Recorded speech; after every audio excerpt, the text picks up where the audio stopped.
வாழ்க்கையில உணர தேவன் நமக்கு இரக்கம் பாராட்டும்படியாக நாம ஜெபம் பண்ணுவோம். கிருபை நிறைந்த நல்ல தகப்பனே, நன்றியோடுமே நாங்கள் துதிக்கிறோம் ஐயா.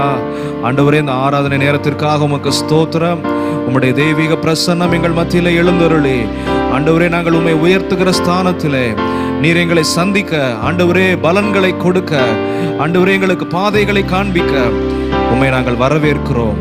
மகிமையான காரியங்களை செய்வீராக.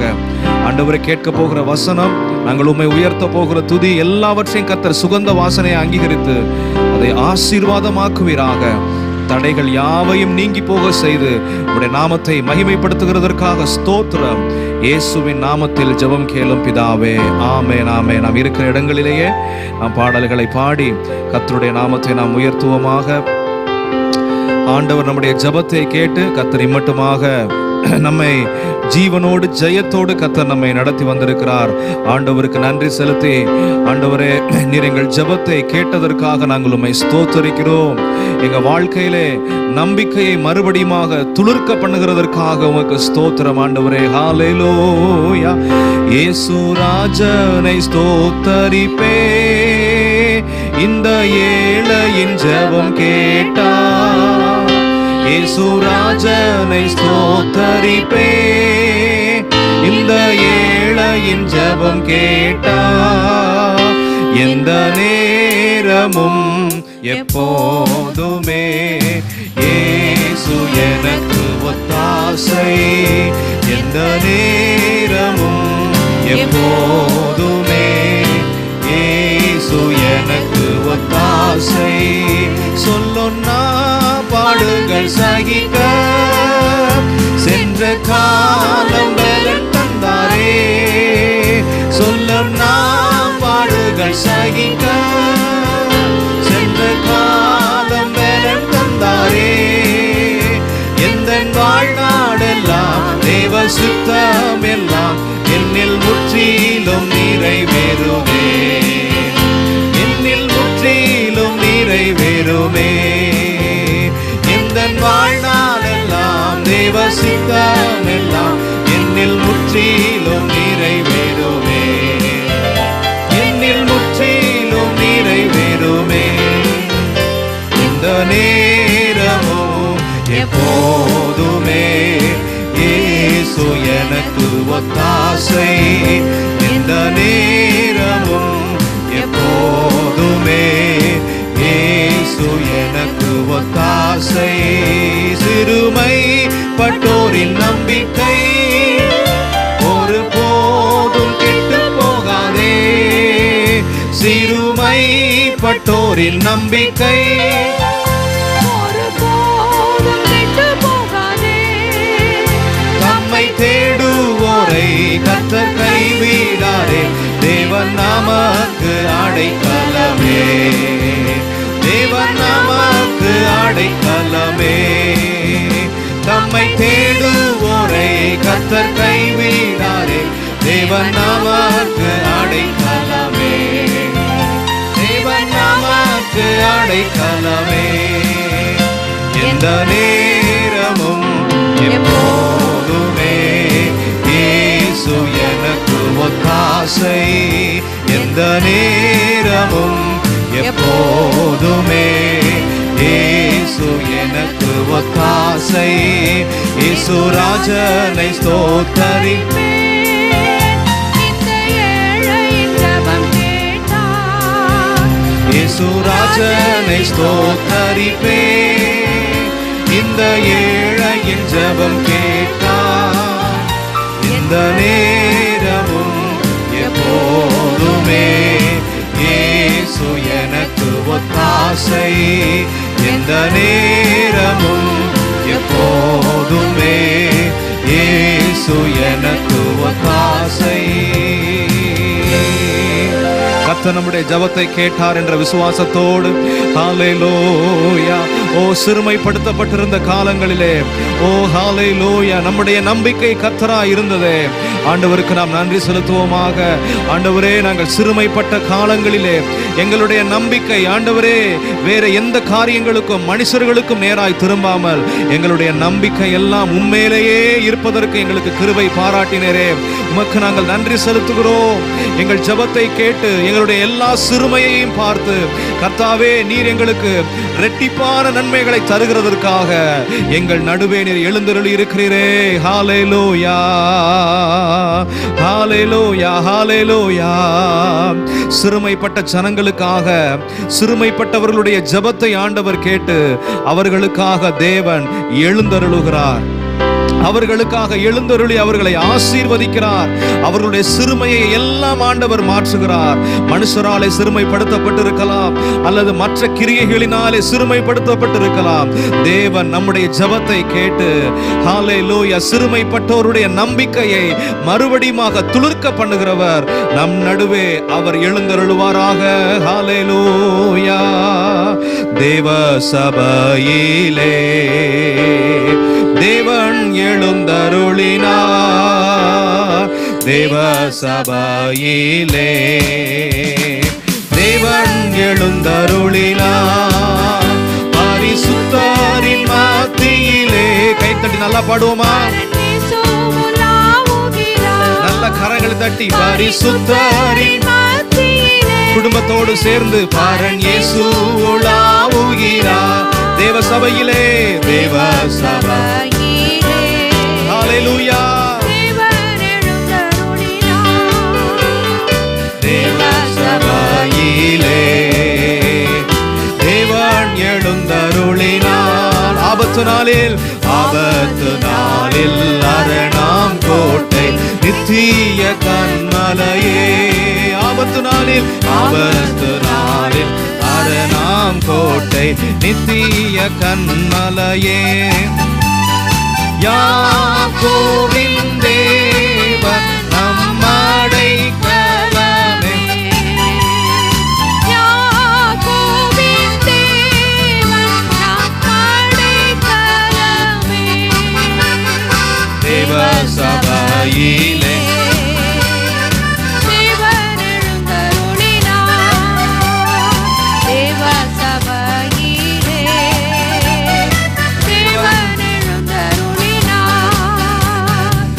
பகலாய் தம் கண்மணி போல் தூங்காது காப்பவரே. ராப்பகலாய், ராப்பகலாய் தம் கண்மணி போல் தூங்காது காப்பவரே. தாயிலும் மேலாக தாங்கி ஆதரிப்பார். சொல்லுவோம், தாயிலும் மேலாக தாங்கி ஆதரிப்பார். தேவ சபையிலே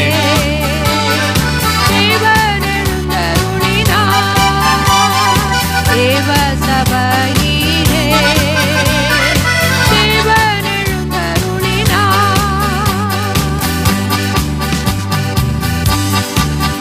பரிசுத்தரின் மத்தியிலே பரன் இயேசு உலாவுகிறார்.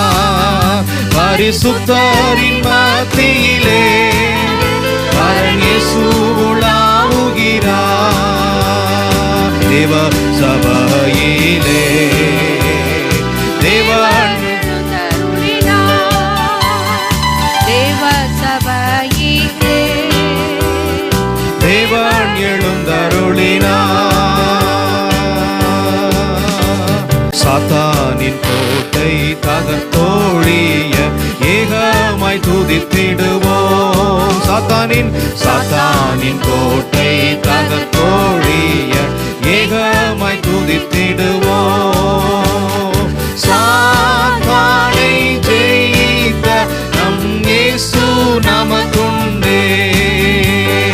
சாத்தானை ஜெயித்த நம் இயேசு நமக்குண்டே. தேவ சபையிலே தேவன் எழுந்தருளினார். நல்ல கரம் தட்டி பாடுவோம். தேவ சபையிலே தேவன் எழுந்தருளினார். உலகின் முடிவு வரைக்கும், உலகின் முடிவு வரைக்கும் உன்னோடு இருப்பேன் என்றாரே. உலகின் முடிவு வரைக்கும் உன்னோடு இருப்பேன் என்றாரே. அல்பா ஒமேகா, அல்பா ஒமேகா என்னும் நாம தோறிவர். அல்பா ஒமேகா என்னும் நாம தோறிவர். தேவ சபையிலே தேவன் எழுந்தருளினார். தேவ சபையிலே தேவன் எழுந்தருளினார். பரிசுத்தரின் மத்தியிலே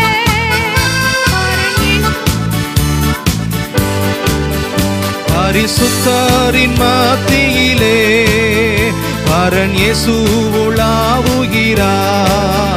பரிசுத்தரின் மத்தியிலே பரன் இயேசு உலாவுகிறார். பரிசுத்தரின் மத்தியிலே பரன் இயேசு உலாவுகிறார். ஓசன்னா பாடி ஆர்ப்பரிப்போம் உன்னத தேவனையே. ஓசன்னா ஓசன்னா பாடி ஆர்ப்பரிப்போம் உன்னத தேவனையே. ஜெயம் ஜெயம் ஓ ஜெய ராஜனுக்கு ஜெயம் முழங்கிடுவோம். தேவ சபையிலே தேவன் எழுந்தருளினார். தேவ சபையிலே தேவ சபையிலே தேவன் எழுந்தருளினார். ஹல்லேலூயா ஹல்லேலூயா.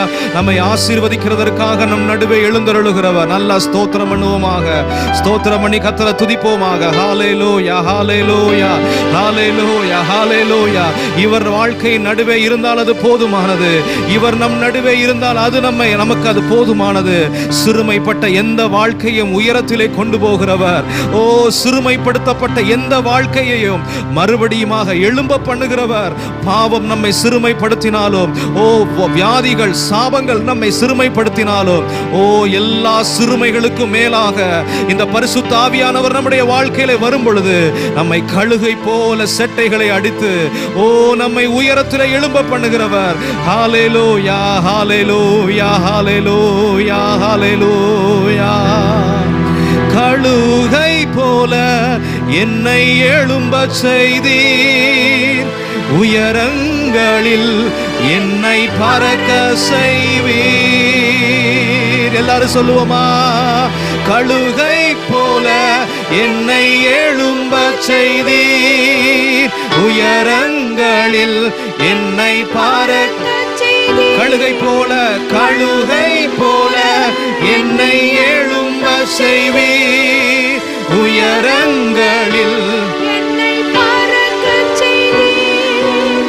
நீரே போதும் நீரே போதும் நீரே போதும் இயேசுவே,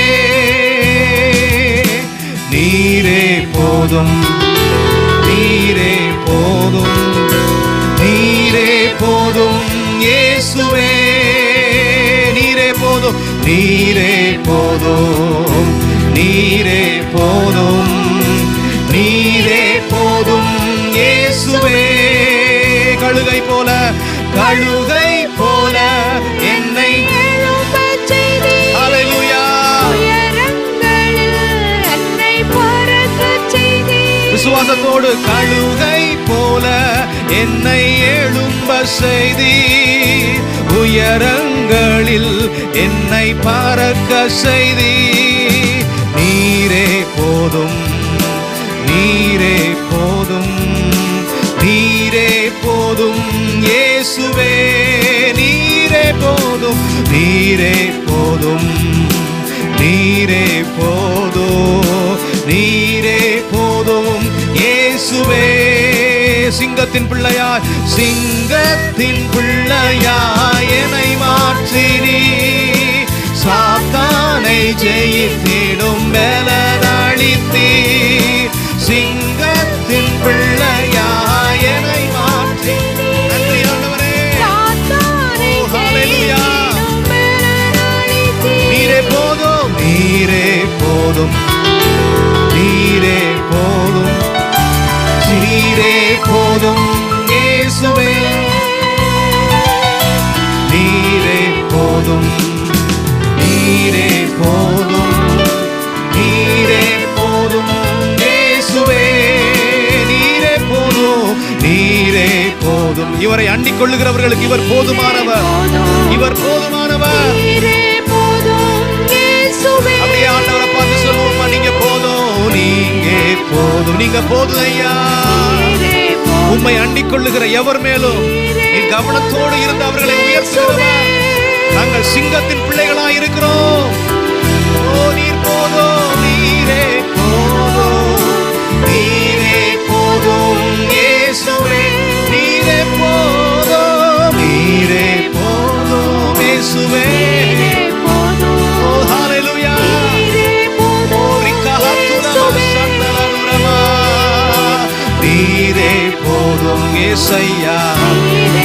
ரிமனோ ஹசியோ கோபலலமா, இயேசுவே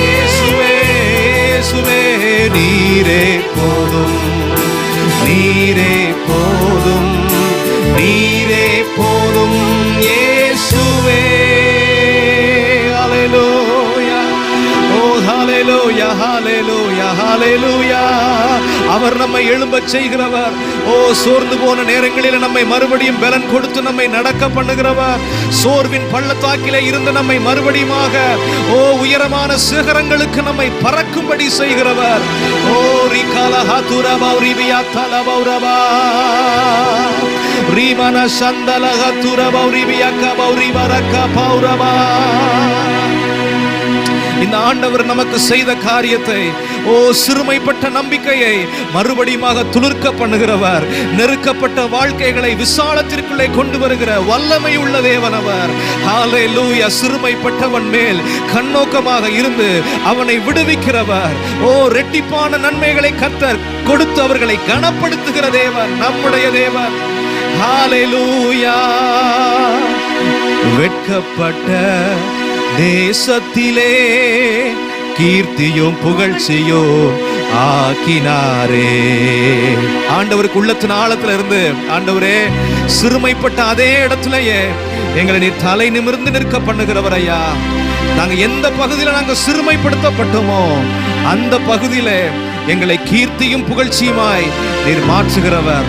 எல்லாரும் விசுவாசத்தோடு நல்ல கரங்களை தட்டி இந்த பாடலை பாடும் பொழுது ஆண்டவர் நமக்கு தருகிற உயர்வை சந்தோஷத்தோடு விசுவாசத்தோடு பெற்றுக்கொள்ள உங்களை அன்பாய் நான் கேட்கிறேன். வெட்கப்பட்ட தேசத்திலே கீர்த்தியும் புகழ்ச்சியும் ஆக்கினீரே. வெட்கப்பட்ட தேசத்திலே கீர்த்தியும் புகழ்ச்சியும் ஆக்கினீரே. வார்த்தையினால் சொன்னதெல்லாம் கரங்களினால் இன்று நிறைவேற்றினீ. வார்த்தையினால் சொன்னதெல்லாம் கரங்களினால் இன்று நிறைவேற்றினீ. நன்றி நன்றி சொல்வோம் உயிர் உள்ளவரே, ஒன்றும் குறையாமல் காத்திடும் நல்லவரே. நன்றி நன்றி சொல்வோம் உயிர் உள்ளவரே, ஒன்றும் குறையாமல் காத்திடும் நல்லவரே. கைக்கப்பட்ட தேசத்திலே கீர்த்தியும் புகழ்ச்சியும் ஆக்கினாரே. வெட்கப்பட்ட தேசத்திலே கீர்த்தியும் புகழ்ச்சியும் ஆக்கினாரே. வார்த்தையினால் நீ சொன்னதெல்லாம் கரங்களினால் இன்று நிறைவேற்றினீ. வார்த்தையினால் நீ சொன்னதெல்லாம் கரங்களினால் இன்று நிறைவேற்றினீ. நன்றி நன்றி சொல்வோம் உயிர் உள்ளவரே, ஒன்றும் குறையாமல் காத்திடும் நல்லவரே. நன்றி நன்றி சொல்வோம் உயிர் உள்ளவரே, ஒன்றும் குறையாமல் காத்திடும் நல்லவரே. ஹல்லேலூயா. நல்ல கரங்களை தட்டி உற்சாகத்தோடு ஆண்டவருக்கு நாம் நன்றி செலுத்துவோமாக. ஹல்லேலூயா. கைவிடப்பட்ட நேரங்களிலே எல்லாம் அவருடைய வார்த்தையை கொடுத்து நம்மை நடத்தினவர்.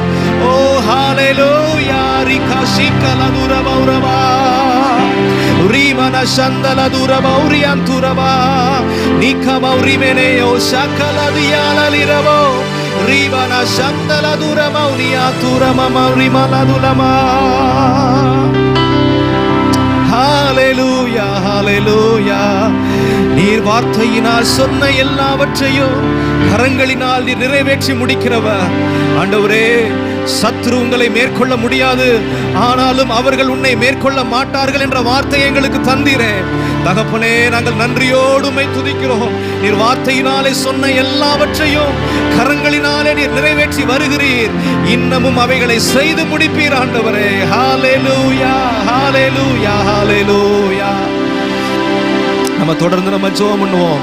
கர்த்தர் நம்முடைய தேசத்திலே அவருடைய கிரியைகளை இன்னும் ஆண்டவர் நம்மை எல்லா ஜனங்களும் காண செய்யும்படியாக இந்த தேசத்தின் நடுவே பரவி கொண்டிருக்கிற இந்த கொள்ளை நோயானது இன்னும் அதிகமாய் பரவாதபடிக்கு தேவன் நமக்கு இரக்கம் பாராட்டும்படியாக நம்ம எல்லாரும் சேர்ந்து நம்ம ஜெபம் பண்ணுவோம். ஹல்லேலூயா, ஹல்லேலூயா. ஆண்டவரே, நீர் இரக்கம் செய்கிற தேவனாய் இருக்கிறீர்.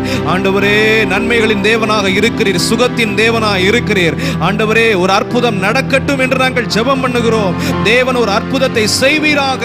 ஒரு அதிசயமான நம்முடைய வல்லமை கடந்து வரட்டும் ஆண்டவரே. சுகமாக்குகிற நம்முடைய கரம் நீட்டப்படட்டும் ஆண்டவரே. தேவன் ஒரு அற்புதத்தை எங்க வாழ்க்கைகளின் நடுவே, தேசத்தின் நடுவே கர்த்தர் நிறைவேற்ற வேண்டும் என்று நாங்கள் ஜெபிக்கிறோம். ஆண்டவரே, சுகம் தருவீராக. இந்த தொற்று நோய் மேலும் பரவாதபடிக்கு தேவன் எங்க தேசத்தின் நடுவே உம்முடைய அற்புதத்தை வெளிப்பட பண்ண வேண்டும் என்று நாங்கள் ஜெபிக்கிறோம். ஹல்லேலூயா, ஹல்லேலூயா. ஓ ஹல்லேலூயா. சர்வ வல்லமை உள்ள தேவன், ஓ பராக்கிரமம் செய்கிறவர், அவர் அற்புதங்களை தேவன் செய்வாராக. தேவன் தேசத்தில் இருக்கிற எல்லா ஜனங்களையும் ஆண்டவர் பாதுகாக்கும்படியாக நம்ம ஜெபம் பண்ணுவோம். விசேஷமாக ஆண்டவருடைய பிள்ளைகளை, ஊழியம் செய்கிறவர்களை ஆண்டவர் பாதுகாக்கும்படியாக, ஆண்டவர் வேலையடைத்து கர்த்தர் பாதுகாக்கும்படியாக, ஓ சபைகளுக்கு விரோதமாக, மற்ற காரியங்களுக்கு விரோதமாக எழும்புகிற எல்லா பிரச்சனைகளின் நடுவே இருந்தும் கர்த்தர் இந்த நாட்களில் அவருடைய ஜனங்களை கர்த்தர் காக்கும்படியாக எல்லாரும் ஜெபம் பண்ணுவோம். ஆண்டவரே, உம்முடைய பாதுகாப்பு சகல ஜனங்களின் மேலேயும் இருப்பதாக. விசேஷமாய் ஆண்டவரே, ஊழியம் செய்கிற ஒவ்வொருவருக்காக, ஊழியர்களுக்காக, சுவிசேஷகர்களுக்காக, மிஷனரிகளுக்காக நாங்கள் ஜெபிக்கிறோம். கர்த்தாவே, உம்முடைய நாமத்தின் நிமித்தம் வைராக்கியத்தோடு நிற்கிற ஒவ்வொருவரையும் இந்த நாட்களிலே கர்த்தர் பலப்படுத்துவீராக. உம்முடைய வார்த்தைகளை கொடுத்து அந்த வார்த்தையின் தைரியத்திலே, வெளிச்சத்திலே கர்த்தர் நடக்க பண்ணுவீராக. எல்லா சபைகளுக்காக ஜெபிக்கிறோம், எல்லா ஸ்தாபனங்களுக்காக ஜெபிக்கிறோம். ஆசீர்வதிப்பீராக. ஜனங்கள் ஒரு மனதோடு ஆண்டவரே, ஜனங்கள் இன்னும் அதிக ஆர்வத்தோடு உம்மை தேடுகிறதற்கு தேவன் இரக்கம் பாராட்டும்படியாய் நாங்கள் ஜெபிக்கிறோம். ஓ, எந்த சோர்வும் பின்மாற்றமும் சபைகளின் நடுவே வராதபடிக்கு கர்த்தர் நீர் காப்பீராக. ஆண்டவரே, சகல துதிகன மகிமை உமக்கு நாங்கள் செலுத்துகிறோம். ஹல்லேலூயா, ஹல்லேலூயா. எங்களுடைய ஜெபத்தை கேட்டு ஆண்டவரே, நீர் ஆச்சரியமான கிரியைகளை தேசத்தின் நடுவேயும் சபைகளின் நடுவேயும் செய்து ஒரு பெரிய எழுப்புதலை கர்த்தர் நீர் கொண்டு வருகிறதற்காக ஸ்தோத்திரம் ஆண்டவரே. ஹல்லேலூயா. ஒரு பெரிய எழுப்புதலை கர்த்தர் கொடுக்கிறதற்காக ஸ்தோத்திரம். சபைகளுக்குள்ளே உண்டாகிற எழுப்புதல் தேசம் முழுவதும் பரவுகிறதற்காக நன்றி செலுத்துகிறோம். உம்முடைய நாமத்திற்கே மகிமை வரப்பண்ணும். சகல துதிகன மகிமை உமக்கு நாங்கள் செலுத்துகிறோம். எங்கள் ஜெபங்களை கேட்டு நீர் வெளியரங்கமாய் கிரியை செய்கிறதற்காக நன்றி செலுத்துகிறோம் ஆண்டவரே. தொடர்ந்து உம்முடைய வசனத்தினாலே எங்களோடு இடைப்படுவீராக. உம்முடைய நாமத்திற்கு மகிமை வரப்பண்ணும். இயேசுவின் நாமத்தில் ஜெபம் கேளும் பிதாவே. ஆமென், ஆமென். ஆண்டவருடைய நாமம் மகிமைப்படுவதாக. கர்த்தரை ஆராதிப்பதற்கும் அவரை தேடுவதற்கும் அவருடைய வார்த்தையை கேட்பதற்கும் கர்த்தர் நமக்கு ஏற்படுத்தி கொடுத்திருக்கிற நல்ல வசதிகளுக்காக, நல்ல வாய்ப்புகளை உபயோகப்படுத்தி வீடுகளில் இருந்தே ஆண்டவரை ஆராதிக்கிறதற்கு, தேவ பிரசன்னத்தை அனுபவிக்கிறதற்கு கொடுத்த நல்ல வாய்ப்புகளுக்காக ஆண்டவருக்கு நாம் நன்றி செலுத்துவோம். ஒரு அறிவிப்பையும் நீங்கள் அன்பாய் கவனிக்க உங்களை உற்சாகப்படுத்துகிறேன். நம்ம கடந்த நாட்களிலே ஜூலை மாதத்திலிருந்து நம்ம ஜெபம் தொடர்ந்து நம்ம ஆடியோ கான்ஃபரன்ஸில் காலையிலையும் மாலையிலையும் நடைபெற்று வருகிறது. கடந்த வாரத்திலே 50 நாட்கள் அது நிறைவு செய்யப்பட்டதுனாலே அந்த ஜெப நேரத்திலே ஒரு மாற்றம் மாத்திரம் அது செய்யப்பட்டிருக்கிறது. காலையில் 5:30 மணிலிருந்து 6:30 மணி வரைக்கும் அந்த ஜெபம் நடைபெறும். காலையில் 5:30 மணிலிருந்து 6:30 மணி வரைக்கும் ஒரு நேரம் மாத்திரம் ஜெபம் நடைபெறும். மறுபடியுமாக ஆண்டவருடைய சித்தத்தின்படி மாலை நேர ஜெபம் அது ஆரம்பிக்கப்படும் பொழுது அது உங்களுக்கு தெரிவிக்கப்படும். ஆண்டவர் பெரிய காரியங்களை செய்வாராக. அதிகமாக உங்களை ஜெபத்திலே ஈடுபடுத்தி கொள்ள, அதிகமாக கர்த்தருக்கு காத்திருக்கவும், அவருக்காக நிற்கவும் இந்த நாட்களை நீங்கள் நம்மை பலப்படுத்துவதிலே அதிக கவனம் செலுத்த உங்களை அன்பாய் கேட்கிறேன். ஆண்டவருடைய நாம மகிமைப்படுவதாக. கர்த்தர் இந்த மாதத்திலேயும் அவர் நமக்கு கொடுத்த வார்த்தை எரேமியா தீர்க்கதரிசியின் புஸ்தகம் 1வது அதிகாரம் 19வது வசனம். இந்த வசனத்தை நாம் அதன் முதல் பகுதி, அவர்கள் உனக்கு விரோதமாக யுத்தம் பண்ணுவார்கள், ஆனாலும் உன்னை மேற்கொள்ள மாட்டார்கள். அவர்கள் உனக்கு விரோதமாக யுத்தம் பண்ணுவார்கள், ஆனாலும் உன்னை மேற்கொள்ள மாட்டார்கள். இந்த வார்த்தையை கடந்த வாரங்களிலே தியானிப்பதற்கு கர்த்தர் கிருபை கொடுத்தார். யுத்தங்கள் ஏன் வருகிறது? யுத்தம் வரும்போது யுத்தம் நம்முடைய வாழ்க்கையில நம்மை எப்படி உயரத்திற்கு கொண்டு போகிறது? மேற்கொள்ள மாட்டாதபடிக்கு தேவன் நம்மை அரணிப்பான பட்டணமாக மாற்றி இருக்கிறார். எந்த காரியத்தின் மூலமாக நமக்கு எதிர்ப்புகள் வரும், எப்படிப்பட்ட சூழ்நிலையில நாம் எப்படி நிற்க வேண்டும் என்பதை எல்லாம் கடந்த வாரங்களில் நாம் தியானிக்க கர்த்தர் கிருபை தந்தார். இந்த வாரத்திலேயும் கடந்த வாரத்தினுடைய தொடர்ச்சி என்றே நாம் வைத்துக் கொள்ளலாம். அந்த ஏன் நம்மை அவர்களால் மேற்கொள்ள முடியாது? ஏன் எரேமியாவை அந்த யுத்தம் செய்தவர்கள், எரேமியாவுக்கு விரோதமாக எழும்பினவர்கள் ஏன் எரேமியாவை மேற்கொள்ள முடியவில்லை என்கிற கடந்த வாரத்தினுடைய தொடர்ச்சியை இந்த வாரத்தில் நாம் பார்க்க போகிறோம். ஆவியானவர் நமக்கு கிருபை பாராட்டுவாராக. 1வது அதிகாரம் 18வது வசனம், எரேமியா 1வது அதிகாரம் 18வது வசனத்திலே, தேசம் அனைத்துக்கும் யூதாவின் ராஜாக்களுக்கும் அதன் பிரபுக்களுக்கும் அதன் ஆசாரியர்களுக்கும் தேசத்தின் ஜனங்களுக்கும் எதிராக நான் உன்னை இன்றைய தினம் அரணிப்பான பட்டணமும் இருப்பு தூணும் வெண்கல அலங்கமும் ஆக்கினேன். ஏன் எரேமியாவை அவர்களால் மேற்கொள்ள முடியவில்லை என்றால், எரேமியாவின் வாழ்க்கையிலே ஊழிய அழைப்பை ஆண்டவர் கொடுத்து அவனை தீர்க்க தரிசன ஊழியத்திற்காக தெரிந்தெடுத்து அவருடைய வாயாக இருப்பதற்காக தேவன் அவனை ஏற்படுத்தின பொழுதே அந்த நோக்கத்தை, ஆண்டவருடைய தேவ சித்தத்தை நிறைவேற்றுகிறதற்கு தேவன் எரேமியாவிலே ஏற்கனவே தன்னுடைய கிரியைகளை அவர் நிறைவேற்றி முடித்திருந்தார். உன்னை நான் ஒரு இருப்பு தூணாக, வெண்கல அலங்கமாக, அரணான பட்டணமாக நான் உன்னை மாற்றி இருக்கிறேன். இன்றைக்கும் தேவனுக்காக வாழ்ந்து அவருக்காக வைராக்கியத்தோடு இருக்கிறவர்களை தேவன் ஏற்கனவே இப்படிப்பட்ட எதிர்மறையான சூழ்நிலைகளின் நடுவே நிற்பதற்கு நம்முடைய வாழ்க்கைகளிலேயும் தேவன் அநேக காரியங்களை நிறைவேற்றி முடித்திருக்கிறார். நாம் ஏற்கனவே தைரியத்தோடு, விசுவாசத்தோடு நாம் சொல்ல வேண்டிய ஒரு வார்த்தை, கர்த்தர் என்னிலே அவருடைய கிரியையை நிறைவேற்றி இருக்கிறார். இனி நான் சந்திக்க போகிற சவால்களுக்காக, பிரச்சனைகளுக்காக தேவன் என்னிலே தம்முடைய கிரியைகளை நிறைவேற்றி இருக்கிறார். எரேமியாவிலே தேவனாலே நிறைவேற்றப்பட்ட கிரியைகள் அவன் வாழ்க்கையில இருந்தபடினாலே அவனுடைய அத்தியாய முடிவிலே எத்தனையோ சூழ்நிலைகள் வந்தது, எத்தனையோ ஜனங்கள் வந்தது, எத்தனையோ படையெடுப்புகள் தேசத்திற்கு விரோதமாக எழும்பி வந்த காலங்களிலேயும் எரேமியாவை கர்த்தர் பாதுகாத்தார். அவருக்காக வேலை செய்தவர்களை ஆண்டவர் பாதுகாக்கிறார். எப்படி பாதுகாக்கிறார் அப்படின்னா, ஆண்டவர் ஒருவரை அவருடைய ஊழியத்திற்கென்று, அவருடைய வேலையை செய்வதற்கென்று ஆண்டவர் தெரிந்தெடுக்கும் பொழுது ஆண்டவர் அவர்களிலே ஒரு பெரிய ஆச்சரியமான பலத்தை ஆண்டவர் கொடுக்கிறார். அந்த பலம் எப்படிப்பட்ட பலம் என்றால், இரும்பு தூணை போலவும் வெண்கலத்திலே செய்யப்பட்ட அலங்கத்தை போலவும் ஆண்டவர் அவர்களை பலப்படுத்தி யுத்தங்களின் மத்தியிலே கொண்டு போய் அவர்களை நிறுத்தினாலும் அவர்கள் கீழே விழாமல், சேதமடையாமல், கடைசி பரியந்தம் உறுதியோடு நிற்பதற்கு தேவன் அவர்களை பலப்படுத்துகிறார். பொதுவாகவே இந்த ஆண்டவர் பலப்படுத்துகிற காரியத்தை குறித்து நம்ம பார்க்கணும் அப்படின்னா, ஒவ்வொருத்தரையும் ஆண்டவர், ஒவ்வொரு தீர்க்கதரிசியும் ஆண்டவர் பலப்படுத்தி இருந்தார். ஏனென்றால் ஆண்டவருக்காக இந்த பூமியில வாழுகின்ற ஒவ்வொருவர்களும் நிச்சயமாக உலகத்திலே எதிர்ப்புகளை சந்திக்க வேண்டியது இருக்கும். ஒருவேளை குடும்பத்திலே அதிகாரமுடையவர்கள் எதிர்க்கலாம், அல்லது நம்முடைய உறவினர்கள் மத்தியிலே இருந்து எதிர்ப்புகள் வரலாம். ஆண்டவருக்காக இந்த பூமியில வாழுகிறவர்களுக்கு வேலை ஸ்தலங்களிலே இருந்து எதிர்ப்புகள் வரலாம், வரலாம். எந்த ரூபத்தில் எதிர்ப்புகள் வந்தாலும் ஆண்டவர் அவர்களிலே தன்னுடைய கிரியைகளை கர்த்தர் நிறைவேற்றி எதிர்ப்புகளின் மத்தியிலே துவண்டு விடாமல், கீழே விழுந்து விடாமல் இருப்பதற்கு ஆண்டவர் அவர்களை பலப்படுத்துகிறார். ஒவ்வொரு தீர்க்கதரிசியும் ஆண்டவர் பலப்படுத்தி இருந்தார். அப்படி நம்ம பார்க்கும் பொழுது எசேக்கியேல் தீர்க்கதரிசியை ஆண்டவர் பலப்படுத்தி இருந்தார். எப்படி பலப்படுத்தி இருந்தார் என்கிறதை எசேக்கியேல் தீர்க்கதரிசியின் புஸ்தகம் 3வது அதிகாரம் 9வது வசனத்தில் நாம் பார்ப்போம் என்றால், உன் நெற்றியை வச்சிரக்கல்லை போலாக்கினேன், கண்மலையை பார்க்கிலும் கெட்டியாக்கினேன் என்று ஆண்டவர் சொல்லுகிறார். எசேக்கியேல் தீர்க்கதரிசியை சிறைப்பட்ட ஜனத்தின் நடுவே இருந்து தீர்க்க தரிசனம் உரைக்கிறதற்காக ஆண்டவர் தெரிந்து கொண்டார். இப்படி தீர்க்க தரிசனம் உரைக்கிறதற்கு தேவன் அவனை ஊழியத்திற்கு அழைக்கும் பொழுது ஆண்டவர் சொல்லுகிறார், நான் உன்னை, உன் நெற்றியை, உன்னுடைய வாழ்க்கையை நான் கெட்டியாக்குகிறேன், நான் உறுதியாக்குகிறேன், வச்சிரக்கல்லை போல உறுதியாக்குகிறேன். இப்படி இந்த தீர்க்கதரிசிக்கு, எசேக்கியேல் தீர்க்கதரிசிக்கு ஆண்டவர் அவனை உறுதிப்படுத்தினது ஒரு வித்தியாசமான அனுபவமாக காணப்படுகிறது. ஆனால் இந்த எரேமியா தீர்க்கதரிசி ஆண்டவர் உறுதிப்படுத்தினது, அது நம்ம பார்க்கும் பொழுது அது இன்னும் ரொம்ப வித்தியாசமானதாக இருக்கிறது.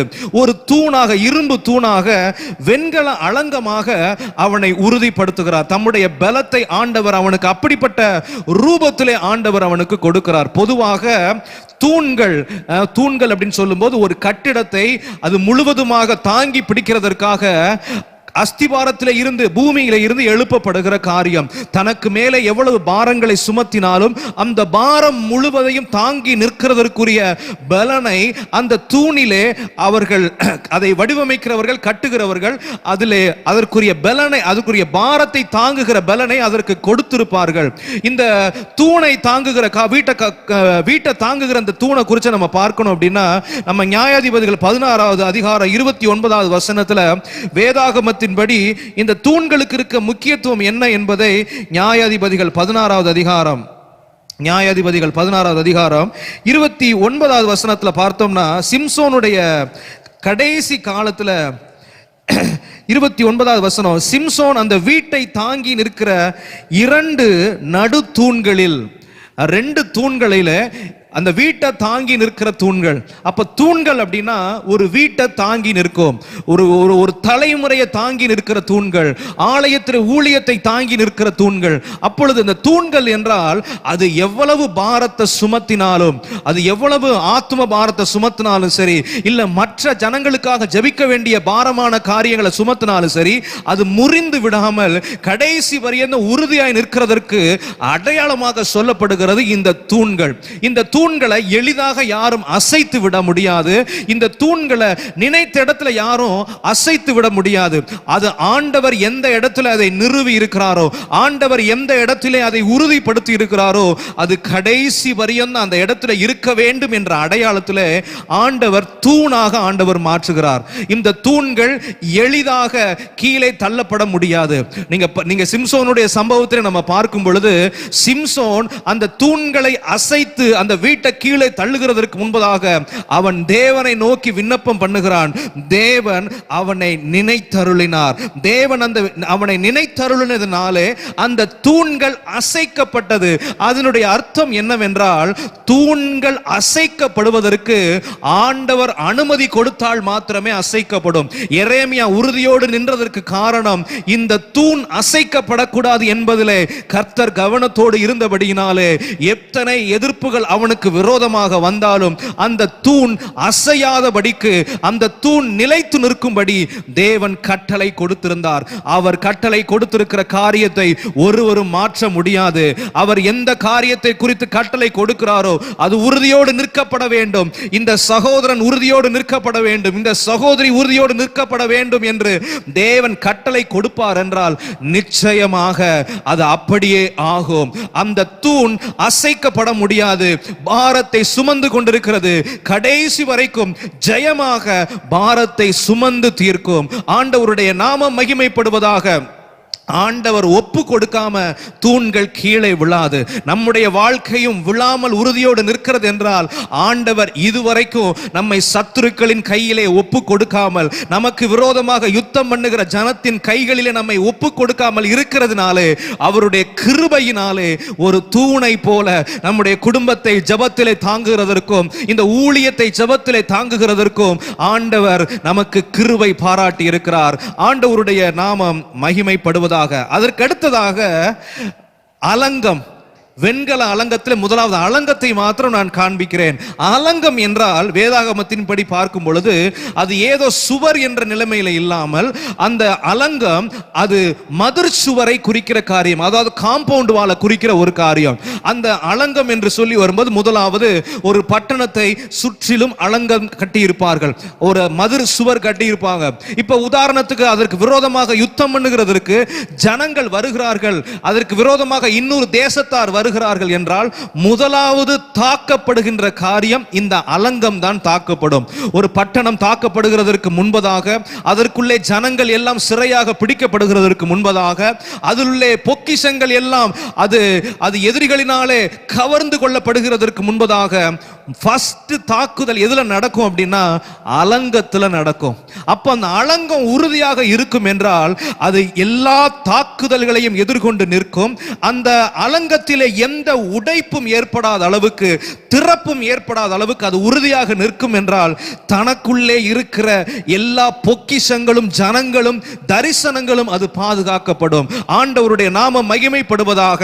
இந்த நாளிலே தேவன் நம்மை ஒரு அலங்கமாக ஆண்டவர் நிறுத்தி இருப்பார் என்றால் அந்த அலங்கம் எந்த விதத்திலும் ஒரு சின்ன விரிசல் கூட விடக்கூடாது, அதுல உடைப்பு ஏற்படக்கூடாது, திறப்பு அதில் காணப்படக்கூடாது. சத்துருவினால எந்த அளவுக்கு தாக்கப்பட்டாலும் அது கடைசி வரைக்கும் சேதமடையாமல் நிலைத்து நிற்க வேண்டும். நம்ம கடந்த வாரங்களிலே, இந்த வாரத்திலே பார்த்த இந்த காரியம் அரணிப்பான பட்டணம், வெண்கல அலங்கம், இரும்பு தூண், இது மூன்றுமே சத்துருக்களுக்கு முன்பதாக நிற்க வேண்டிய சூழ்நிலையை குறிக்கிறது. தாக்கப்படும் சூழ்நிலைகளுக்கு மத்தியிலே ஜெயமாக நிற்க வேண்டிய காரியங்கள். எத்தனை தாக்குதல்கள் எந்த சூழ்நிலையில இருந்து வந்தாலும் இது கடைசி பரியந்தம் நிலைத்து நிற்கும். அவர்கள் உனக்கு விரோதமாக யுத்தம் பண்ணுவார்கள், ஆனாலும் உன்னை மேற்கொள்ள மாட்டார்கள். ஏனென்றால் உன்னை நான் இருப்பு தூணாக, வெண்கல அலங்கமாக, அரணிப்பான பட்டணமாக நான் உன்னை மாற்றி இருக்கிறபடியினாலே, நான் உன் வாழ்க்கையில கிரியைகளை செய்திருக்கிறபடியினாலே நீ உறுதியோடு யுத்தத்தின் கடைசி பரியந்தம் நிறைவேற்றி நிற்பதற்காக என்னுடைய கிரியைகளை உன்னிலே நான் நிறைவேற்றி இருக்கிறேன். ஆண்டவருடைய நாமம் மகிமைப்படுவதாக. இந்த அலங்கமும் இந்த தூணும் இது மிகவும் உறுதியானது. ஆனா ஆண்டவர் இந்த இடத்துல ரெண்டு வார்த்தைகள் ரொம்ப முக்கியமா வலியுறுத்தி சொல்லியிருக்கிறார். இரும்பு தூண், வெண்கல அலங்கம். இரும்பும் வெண்கலமும் பொதுவாக தூண் என்றாலே அது அசைக்கப்பட முடியாது, அது உறுதியாக இருக்கும். சரி, அலங்கம் என்றாலும் அது அப்படித்தான். எதிரிகளுடைய தாக்குதல் முதல்ல வந்தாலும் கடைசி பரியந்தம் நிற்கக்கூடிய அலங்கம் அது. ஆனால் ஆண்டவர் இந்த இடத்துல ரெண்டு வார்த்தைகளை அழுத்தமாக சொல்லி இருக்கிறார். இரும்பு தூண், வெண்கல அலங்கம். அல்லது ஒரே வார்த்தையில சொல்லாம இருவேறு வார்த்தைகளை ஆண்டவர் அந்த இடத்துல வைத்திருக்கிறார். அப்ப அதுல ஏதோ ஒரு முக்கியத்துவம் ஒன்று இருக்கிறது. அந்த இரும்பினுடைய முக்கியத்துவமும் வெண்கலத்தினுடைய முக்கியத்துவத்தையும் குறித்து நம்ம பார்க்கணும். அப்படின்னா என்னாகமம் 31வது அதிகாரம், என்னாகமம் 31வது அதிகாரம் 22வது வசனத்தை வாசிக்கிறேன். என்னாகமம் 31:22, அக்கினிக்கு நிற்கத்தக்கவைகளாகிய பொன், வெள்ளி, வெண்கலம், இரும்பு. அக்கினிக்கு நிற்கத்தக்கவைகள், அதாவது அது அக்கினிக்குள்ள போடப்பட்டாலும் அக்கினியிலையும் அது சர்வைவ் பண்ணும். எந்த அக்கினிக்குள்ளே போடப்பட்டாலும் அக்கினிக்கு நிற்கத்தக்கவைகள். அக்கினியில எதுங்க நிக்க முடியும்? வக்கோல் நிக்க முடியுமா? நிக்க முடியாது. இல்ல ஒரு பேப்பர் நிக்க முடியுமா? நிக்க முடியாது. இல்ல மற்ற ஏதாவது ஒரு பொருளை உபயோகப்படுத்தி அது அக்கினிக்கு முன்பதாக இல்ல. அக்கினிக்கு நிற்கத்தக்கவைகள் என்று சொல்லி வேதாகமம் சில காரியங்களை காண்பிக்கிறது. அந்த சில காரியங்களிலே நமக்கு கொடுக்கப்பட்ட ரெண்டு வார்த்தைகளும் இருக்கிறது. இரும்பும் இருக்கிறது, வெண்கலமும் இருக்கிறது. அப்ப அந்த அக்கினிலே நிற்பதற்காகவே ஆண்டவர் இரும்பு தூணாகவும் வெண்கல அலங்கமுமாக ஆண்டவர் மாற்றி இருக்கிறார். அக்கினிக்கு நிற்கத்தக்கவைகள், அதாவது அக்கினி போன்ற சோதனைகள், அக்கினி போன்ற தாக்குதல்கள் வரும்போது அந்த தாக்குதல்கள் மத்தியிலே உறுதியாய் நிற்பதற்கு ஆண்டவர் அக்கினிக்கு நிற்கத்தக்கவைகளாகிய என்ற வார்த்தையை அங்கே குறிப்பிடுகிறார். அப்பொழுது இந்த இரும்பு தூணு வெண்கல அலங்கமும் என்ன செய்ய வேண்டும்? இது அக்கினியினாலே தாக்கப்படுகின்ற சூழ்நிலைகள் வரும், அக்கினியை போன்ற சோதனைகள் வரும் பொழுது இந்த இரும்பு தூணும் வெண்கல அலங்கமும் கடைசி பரியந்தம் நிலைத்து நிற்க வேண்டும். அது கடைசி பரியந்தம் நிலைச்சு நின்றுச்சு அப்படின்னா இது ஆண்டவராலே பலப்படுத்தப்பட்ட வாழ்க்கை, ஆண்டவருடைய நிறைவேற்றின கிரியைகளை காத்து கொண்ட வாழ்க்கை. ஆண்டவர் இவர்களுக்காக அநேக காரியங்களை சிலுவையிலே செய்து முடித்தாரே, அந்த கிரியைகளை எல்லாம் காத்து கொண்ட வாழ்க்கை. சோதனைகள் வந்தது, வேதனைகள் வந்தது, ஆனாலும் சிலுவையிலே நம்முடைய ஆண்டவர் எப்படி ஜெயமாக எல்லா சோதனைகளிலேயும் நின்றாரோ அதே போல தேவனுடைய நிறைவேற்றின கிரியைகளை இவர்களும் விசுவாசிக்கிறார்களே. தேவன் சிலுவையிலே மரித்ததை இவர்களும் விசுவாசிக்கிறார்களே. தேவன் இந்த உலகத்திலே உயிர் தெழுந்ததை இவர்கள் விசுவாசிக்கிறார்களே. உலகத்தை ஜெயிக்கிற ஜெயத்தை பெற்றதை இவர்கள் விசுவாசிக்கிறார்களே. ஆகையினாலே இவர்கள் அக்கினியின் சோதனைகள் எல்லாவற்றிலேயும் நிலையாக நின்றார்கள் என்கிற ஒரு பட்டம் நம்முடைய வாழ்க்கையிலே கிடைக்கும். ஆண்டவருடைய நாம மகிமைப்படுவதாக. எல்லா நேரங்கள் எல்லா சோதனைகளும் ஒரே சோதனைகளாக இருக்கிறதில்லை. அப்படி ஆண்டவர் வித்தியாசப்படுத்தி சோதனைகளுக்கு நம்முடைய வாழ்க்கையில அனுமதிக்கும் போது சில நேரங்களிலே அக்கினிக்கு முன்பதாக நிற்க வேண்டிய காரியங்கள் வருகிறது. அந்த அக்கினிக்கு முன்பதாக நிற்க வேண்டிய காலங்கள் வரும்போது நாம் பயப்பட வேண்டியதில்லை. நம்மிலே ஆண்டவர் கிரியைகளை நிறைவேற்றி இருக்கிறார். நம்மை இரும்பு தூணாகவும் வெண்கல அலங்கமுமாக கர்த்தர் மாற்றி இருக்கிறார். இந்த அக்கினியை குறித்து சொல்லணும் அப்படின்னா நம்ம 1 கொரிந்தியர் 3வது அதிகாரம் 1 கொரிந்தியர் 3வது அதிகாரம் 13வது வசனத்துல பார்ப்போம். அப்படின்னா அந்த அக்கினியினுடைய காரியம் எப்படிப்பட்டது என்பதை பவுல் சொல்லுகிற ஒரு வார்த்தையை நம்ம பார்க்கலாம். அவனுடைய 1 கொரிந்தியர் 3:13 அவனுடைய வேலைப்பாடு வெளியாகும், நாளானது அதை விளங்க பண்ணும், ஏனெனில் அது அக்கினியினாலே வெளிப்படுத்தப்படும். அவனுடைய வேலைப்பாடு எத்தன்மை உள்ளதென்று அக்கினியானது பரிசோதிக்கும். இந்த அக்கினியானது பரிசோதிக்கும். இந்த இதுல இருந்து தான் மீதம் இருக்கிற செய்தியை நம்ம பார்க்க போகிறோம். அக்கினியானது பரிசோதிக்கும். அப்ப அக்கினி அப்படின்னா, அக்கினிக்கு நம்ம நிற்க வேண்டும் என்றால் சோதனை பண்ணுகிற கூட்டத்திற்கு முன்பதாக நாம் நிற்க வேண்டும். நம்மள டெஸ்ட் பண்றவங்க, நம்மள டெம்ப்ட் பண்ற கூட்டங்களுக்கு முன்பதாக நாம் நிற்க வேண்டும் என்பதற்காக ஆண்டவர் நம்மை இரும்பு தூணாக வெண்கல அலங்கமாக ஆண்டவர் மாற்றுகிறார். அப்பொழுது இந்த இரும்பு தூணாக வெண்கல அலங்கமாக ஏன் ஆண்டவர் மாற்றுகிறார் என்றால், நம்மோடு இருக்கிற ஜனங்கள், நமக்கு விரோதமாக பேசிக்கொண்டிருந்த ஜனங்கள் இப்பொழுது என்ன செய்ய போகிறாங்க அப்படின்னா, நம்மை சோதிக்கிற ஜனங்களாய் மாற போகிறாங்க, நம்மளை டெஸ்ட் பண்ண போகிற ஜனங்களாய் மாற போகிறாங்க. அதனாலே ஆண்டவர் நம்மை இரும்பு தூணாகவும் வெண்கல அலங்கமாகவும் ஆண்டவர் மாற்ற போகிறார். ஆண்டவருடைய நாமம் மகிமைப்படுவதாக. இந்த சோதிக்கிற ஜனத்திற்கு முன்பதாக நிற்க வேண்டும். ஆண்டவர் அவருடைய ஆலோசனைகளையும் அவருடைய பெரிய பலத்தையும் ஆண்டவர் நமக்கு தந்தருள்வாராக. இவர்கள் சோதிக்கும் போது எதை சோதிக்க போகிறார்கள்? நம்முடைய விசுவாசத்தை சோதிக்க போறாங்க, நம்முடைய ஆண்டவர் மேல வச்சிருக்கிற நம்பிக்கையை சோதிக்க போறாங்க, நம்ம ஆண்டவர் மேல வச்சிருக்கிற அந்த விருப்பத்தை சோதிக்க போகிறாங்க. நம்ம உண்மையிலேயே ஆண்டவருக்காக வைராக்கியமோடு இருக்கிறவங்களா, இவங்க ஆண்டவருக்காக சொல்லி சொல்றாங்களே, இது எல்லாம் இவங்க செய்ய போகிறாங்களா என்பதை இவங்க சோதிக்க போகிறாங்க.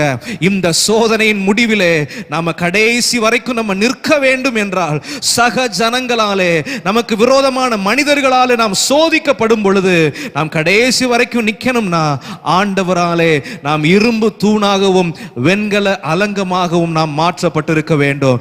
தேவன் அந்த கிரியைகளை நம் வாழ்க்கையின் நடுவே அவர் நிறைவேற்றி முடிப்பாராக. ஆண்டவருடைய நாமம் மகிமைப்படட்டும். இந்த மூன்று சோதனைகளை நான் காண்பிக்க விரும்புகிறேன். இந்த உலகத்திலே மனிதர்கள் வாழும் பொழுது அக்கினிக்கு நிற்கத்தக்கதான சோதனைகளை இவங்க ஏற்படுத்தினாங்க.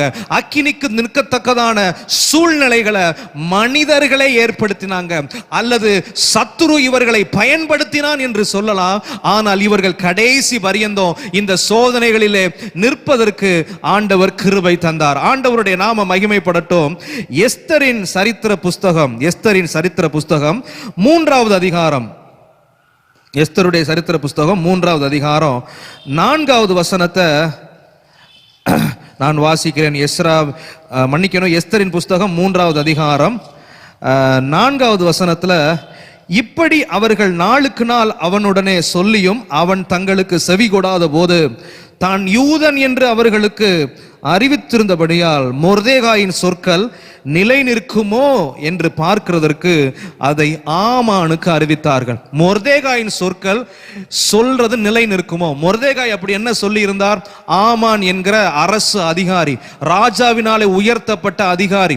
இந்த அதிகாரி வரும்போது அங்கே இருக்கிற அந்த அரண்மனையில் இருக்கிறவங்க, அரண்மனைக்கு முன்பதாக இருக்கிறவங்க அத்தனை பேருமே அப்படியே நமஸ்கரிக்க, எல்லாரும் அவனை விழுந்து அவனை வணங்குகிறாங்க, எல்லாரும் அவனை நமஸ்கரிக்கிறாங்க.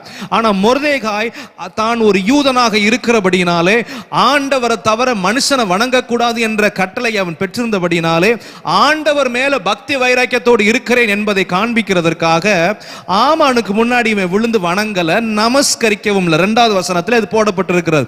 இதை நமஸ்கரிக்கல. உடனே பக்கத்துல இருந்த ஜனங்கள்லாம் வந்து கேட்கிறாங்க, ஏய் நீ ஏன் இப்படி நீ வணங்கி நமஸ்கரிக்கல? 3வது வசனத்தை பாத்தீங்க அப்படின்னா, அப்பொழுது ராஜாவின் அரண்மனை வாசலில் இருக்கிற ராஜாவின் ஊழியக்காரர் மொர்தெகாயை பார்த்து, நீ ராஜாவின் கட்டளையை மீறுகிறது என்ன? நீ ராஜாவின் கட்டளையை மீறுறது என்னன்னு சொல்லும் போது, ஏன்னா இவனுக்கு தெரியும், நான் ராஜாவின் கட்டளையை மீறுகிறேன் என்றால் ராஜாவின் கட்டளை தேவனோடு இருக்கிற பக்திக்கு விரோதமாக இருக்கிறபடினாலே நான் ராஜாவின் கட்டளையை மீறினாலும் தவறில்லை என்கிற நேர்மையான உத்தமமான எண்ணம் மொர்தெகாய்க்கு இருந்ததுனால ராஜாவின் கட்டளையை பார்க்கிலும் ஆண்டவரை கனப்படுத்துறது முக்கியம் யான்னு சொல்லி அந்த ஜனங்களுக்கு எல்லாம் அவன் சொல்லி இருந்தான். தான் ஒரு யூதன், மனுஷரை வணங்க கூடாது, ஆண்டவரை தான் வணங்கணும் சொல்லி இருந்தான்.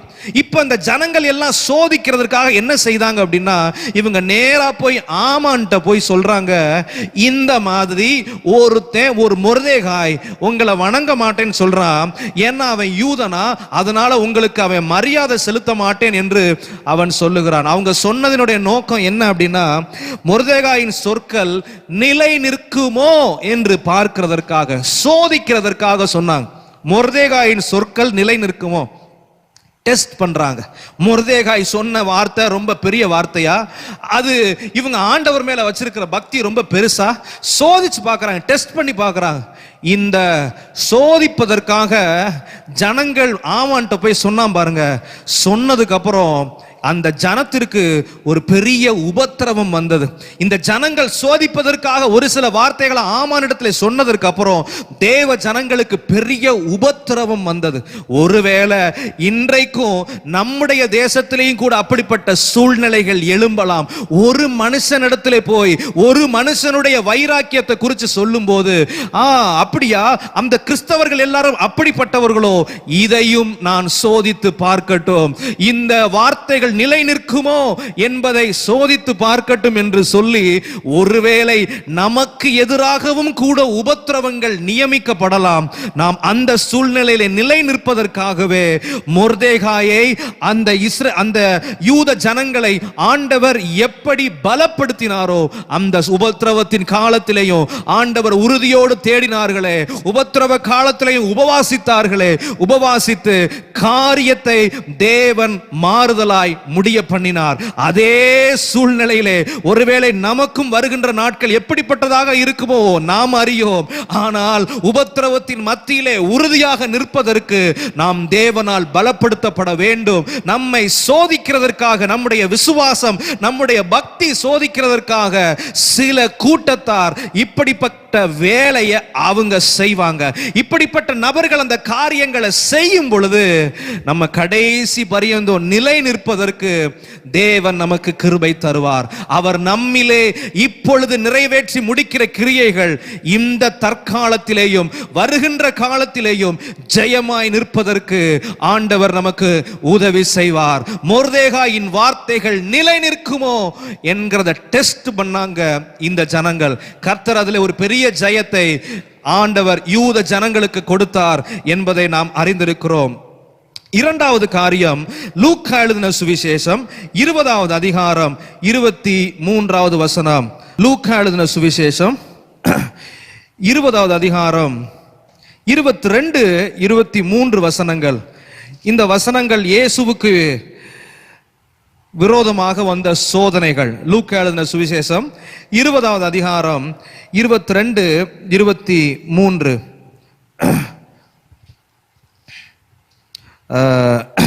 அவர்கள் வந்து, போதகரே, ரொம்ப நல்லா பேசுறாங்க, போதகரே நீர் நிதானமாய் பேசி உபதேசிக்கிறீர் என்றும் முகதாட்சண்யம் இல்லாமல் தேவனுடைய மார்க்கத்தை சத்தியமாய் போதிக்கிறீர் என்றும் அறிந்திருக்கிறோம். இதை சொல்றவங்க யார் அப்படின்னா 20வது வசனத்துல இருக்கு, தேசாதிபதியின் ஆளுகைக்கும் அதிகாரத்திற்கும் அவரை ஒப்பு கொடுக்கும்படி அவருடைய பேச்சிலே குற்றம் கண்டுபிடிக்கலாம் என்று சில வேவுக்காரரை அனுப்புறாங்க.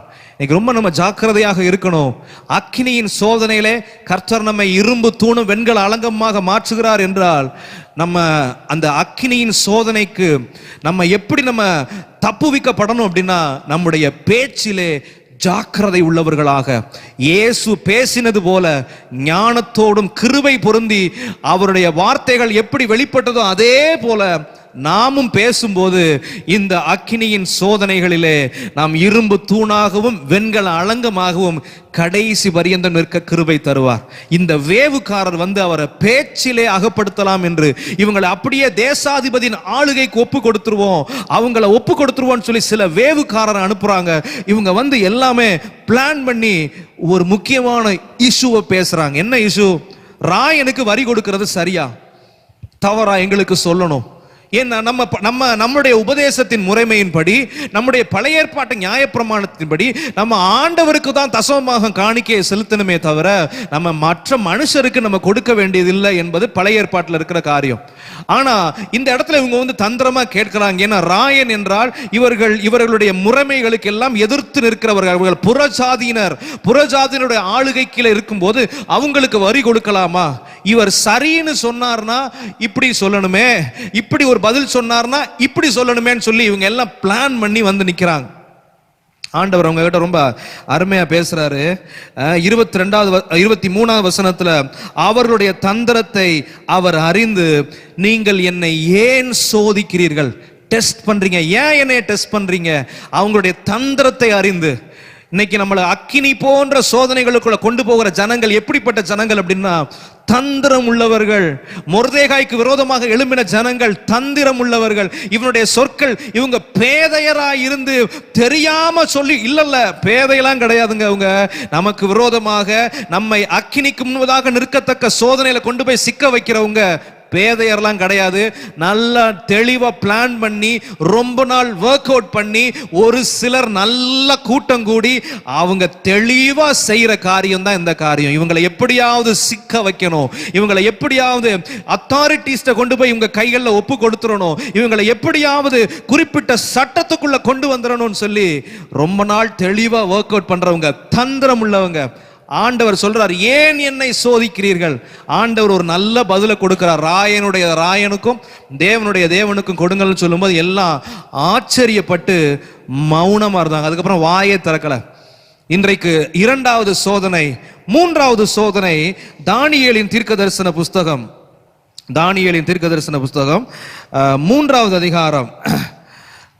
தானியேலின் புஸ்தகம் 3வது அதிகாரம் 8வது வசனத்தையும் 12வது வசனத்தையும் நான் வாசிக்கிறேன். தானியேல் 3:8-12. அச்சமயத்தில் கல்தேயரில் சிலர் ராஜ சமூகத்தில் வந்து யூதர் பேரில் குற்றம் சாற்றி. எதற்காக இந்த குற்றம் சுமத்துறாங்க அப்படின்னா, இந்த நேபுகாத்நேச்சார் ஒரு 60 முழ உயரம் சில பெரிய சிலையை ஏற்படுத்தி எல்லா இன்ஸ்ட்ருமெண்ட்டும் வாசிக்கும் போது குறிப்பிட்ட நாள் அவர் கொண்டு வந்துட்டாரு. அந்த நாள்ல எல்லா வாத்தியங்கள் முழக்கப்படும் பொழுது எல்லாரும் தாழ விழுந்து அந்த சிலைக்கு முன்பதாக அவங்க வணங்கணும், மரியாதை செலுத்தணும்னு சொல்லும் பொழுது யூத வழக்கத்தின்படி ஆண்டவருக்கு மாத்திரம்தான் மரியாதை செலுத்தணும், மற்ற யார் காலையும் விழக்கூடாது. நம்ம கிறிஸ்தவர்களாக இருக்கிறோம், ஆசி வாங்குறதுக்கு கூட பெரியவங்க காலில் கூட விழக்கூடாது. ஆண்டவர் அதை விரும்பவில்லை. மனுஷன் காலில் விழவே கூடாது. நம்ம உலக வழக்கம் பெரியவங்க காலில் மூத்தவங்க காலில் விழுந்து வணங்கணும்ங்கிறது இல்லை. அந்த ஆசீர்வாதம் அப்படி வருகிறது இல்லை. மூத்தவர்கள் நேர்மையோடு நிதானத்தோடு நடப்பாங்கன்னா அவங்க அடுத்த தலைமுறைக்கு ஆசீர்வாதம் வரும். ஆனா எந்த விதத்திலையும் நம்முடைய பிள்ளைகளையோ இல்ல மற்றவர்கள் காலில் விழுகிறதையோ ஊக்கப்படுத்த வேண்டாம், அது தவறானது. அப்ப இவர் சிலைக்கு முன்பதாக விழுந்து வணங்கல. 3 பேர், சாத்ராக், மேஷாக், ஆபேத்நேகோ, இந்த 3 பேருமே குறிப்பிட்ட அதிகாரமுள்ள அரசு உத்தியோகத்துல இருக்கிறவங்க. இவங்க 3 பேருமே விழுந்து வணங்கல. ராஜா நேரடியா அதை பார்த்துட்டாரா? ராஜா நேரடியாலாம் பார்க்கல. ராஜாவுக்கு சில நபர்கள் குற்றம் சாட்டுறாங்க. ராஜாட்ட ராஜாவே இவங்க 3 பேரும் இத வணங்கல, சில யூதர்கள் வணங்கவில்லை, உம்முடைய கட்டளைக்கு விரோதமாக செயல்படுறாங்கன்னு சொல்லி இந்த ஒரு கூட்டத்தார் போட்டு கொடுக்குறாங்க. ஈஸியா சொல்லணும்னா போட்டு கொடுக்குறாங்க. அவங்க சொல்ற 11ஆவது வசனம் 10ஆவது வசனம் எல்லாமே, நீங்க எப்படி கட்டளை போட்டீங்களே ராஜாவே, ஆனா இந்த 3 பேர் ஒரு சிலர் வணங்கலாம் ராஜாவேன்னு சொல்லும் போது 12ஆவது வசனத்துல, பாபிலோன் மாகாணத்தின் காரியங்களை விசாரிக்கும்படி நீர் ஏற்படுத்தின சாத்ராக், மேஷாக், ஆபேத்நேகோ என்னும் யூதரான மனுஷர்கள் இருக்கிறார்களே, அவர்கள் ராஜாவாகிய உம்மை மதிக்கவில்லை. அவங்க ரொம்ப தெளிவா ராஜாட்ட சொல்றாங்க, ராஜா இந்த 3 பேரும் இவங்க இந்த ஆட்கள் எல்லாமே ரொம்ப சந்தர்ப்பத்தை பார்த்துக்கிட்டே இருந்தாங்க. ஒரு சட்டம் வந்தது, சட்டம் வந்த உடனே இவங்க கரெக்டா அந்த தருணத்தை உபயோகப்படுத்துறாங்க. இன்றைக்கும் நம்முடைய வாழ்க்கையிலே சில நேரங்களிலே சில சட்டங்களுக்கு நம்மளால கீழ்ப்படிய முடியாது. இந்த நபர்கள் இந்த சட்டத்தை உருவாக்கல, ராஜா அந்த சட்டத்தை உருவாக்குனார். இந்த சட்டத்தை அந்த ராஜா உருவாக்குனாரு, இவங்க தந்திரமா உருவாக்கல. நம்ம முதலாவது காரியத்தை நம்ம இயேசுவின் விஷயத்துல பார்க்கும்போது அந்த ஜனங்களே தந்திரத்தோடு கேட்கிறாங்க, வேவுக்காரர். ஆனா இந்த இடத்துல இந்த ஜனங்கள் தந்திரத்தோடு சட்டத்தை உருவாக்கவில்லை, ஆனால் சரியான தருணத்தை இவர்கள் பிரயோஜனப்படுத்துகிறார்கள். சந்தர்ப்பத்தை பார்த்து குற்றம் சாட்டுறாங்க. எந்த இடத்துல விசுவாசி உண்மையோடு இருக்கிறாங்களோ சரியான நேரத்தில் பார்த்து குற்றம் சாட்டி, சரியான இடத்துல பார்த்து குற்றம் சாட்டி அவர்களை சட்டத்தின் பிடியிலே ஒப்பு கொடுப்பதற்கு சரியான தருணம் பார்த்து கொண்டிருக்கிறாரு. இதுல ஆண்டவர் நம்மை உறுதியோடு நிற்க பண்ணுவார். பயப்படவே வேண்டாம், பயப்படவே வேண்டாம். எந்த சூழ்நிலையிலும் பயப்பட வேண்டிய அவசியம் இல்லை. நம்ம தானியேலின் காரியமோ மொர்தெகாயின் காரியமோ அல்லது இயேசுவே எதிர்கொண்ட சவாலாக இருந்தாலும் அந்த 3 காரியங்களிலேயும் தேவன் தம்முடைய ஜனங்களுக்கு ஜெயத்தை கொடுத்தாரே தவிர தந்திரமாய் நின்றவர்களுக்கோ தருணம் பார்த்து குற்றம் சாட்டுகிறவர்களுக்கோ ஆண்டவர் சோதிக்கிற ஜனங்களுக்கோ ஜெயத்தை கொடுக்கவில்லை. எந்த இடத்திலே எவர்கள் எதிர்ப்புக்குள்ளானார்களோ அவர்களை தான் கர்த்தர் நிலை நிறுத்தினார். யாருக்கு விரோதமாக யுத்தம் பண்ணியும் மேற்கொள்ள கூடாதுன்னு சொல்லி ஆண்டவர் கட்டளையிட்டு இருக்கிறார்களோ அவர்கள் கடைசி வரைக்கும் நின்னாங்க. இன்னைக்கு ஆண்டவர் நம்மை பார்த்து சொல்லி இருக்கிறார், உங்களுக்கு விரோதமா யுத்தம் பண்ணுவாங்க, ஆனாலும் உன்னை மேற்கொள்வதில்லை. நான் அந்த யுத்தத்தின் வகைகளை தான் 3ஆக நான் பிரித்து காண்பிக்கிறேன். முதலாவது செய்தவர்கள் சோதிக்கிறவர்கள். சாதாரணமாக வார்த்தைகள் நிலை நிற்குமோ, இவன் சொன்ன விசுவாச வார்த்தைகள் நிலை நிற்குமோ என்பதை சோதிக்கிறவர்கள். இரண்டாவது தந்திரமான பேச்சோடு கூட நம்மை அகப்படுத்த வருகிறவர்கள். மூன்றாவது தருணம் பார்த்து நம்மை அந்த சட்டத்திற்குள்ளே சிக்க வைக்கிற ஜனங்கள். இந்த 3 காரியங்களிலேயோ அக்கினி போன்ற இந்த சோதனைகளிலே கர்த்தர் நம்மை உறுதியான வெண்கல அலங்கமாகவும் இரும்பு தூணாகவும் இந்த அக்கினிக்கு நிற்க பண்ணுவாராக. இப்படிப்பட்ட சோதனைகளிலே உறுதியாக நின்றவர்களை நான் காண்பிக்க விரும்புகிறேன். அவர்கள் எதை உபயோகப்படுத்தி நின்றார்கள் என்பதை வசனத்தில் இருந்து நாம் பார்ப்போம். எபிரேயருக்கு எழுதின நிருபம் 11வது அதிகாரம், எபிரேயருக்கு எழுதின நிருபம் 11வது அதிகாரம் 34வது வசனத்தை பார்த்தோம் அப்படின்னா, அக்கினியின் உக்கிரத்தை அவித்தார்கள். 33வது வசனத்தின் தொடக்கத்துல விசுவாசத்தினாலே, அந்த வார்த்தை அப்படியே கண்டினியூ ஆகுது. விசுவாசத்தினாலே அக்கினியின் உக்கிரத்தை அவித்தார்கள். விசுவாசத்தினாலே இந்த சூழ்நிலைகள் நமக்கு விரோதமாக சோதிக்கிறவர்கள், தந்திரமா தருணம் பார்த்து இருக்கிறவர்கள் எல்லாரையும் எப்படி இவங்க மேற்கொண்டாங்க?